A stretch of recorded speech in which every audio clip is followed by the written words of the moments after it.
kiai nggak berjanda, jangan diikut. Ada tokoh agama nggak berjanda, jangan diikut. Yang diikut Rasulullah SAW. Apabila kita ikuti ajaran Salafi Indonesia ini yang disampaikan oleh Yazid bin Abdul Qadir Jawas, maka bagaimana dengan santri-santri dan bagaimana dengan mu'alaf yang mereka baru masuk Islam?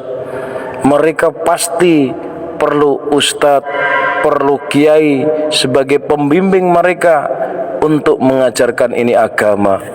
Karena agama ini banyak yang harus dipelajari, membaca Al-Quran, ibadah sholat, dan juga ibadah lainnya.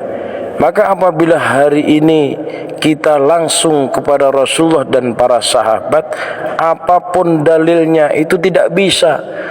Karena apa? Karena Rasulullah dan para sahabat telah lama meninggalkan kita. Dan beliau, para sahabat dan Rasulullah SAW itu meninggalkan agama ini kepada yang telah ditinggalkan, kepada para sahabat, terus kepada tabi'in, tabi'in, kemudian para ulama. Mereka belajar juga asalnya dari Rasulullah SAW. Ini ajaran sesat dan menyesatkan, masih banyak pengikutnya. Kasihan kita kepada saudara-saudara kita yang dijerumuskan dan terjerumus tanpa sadar.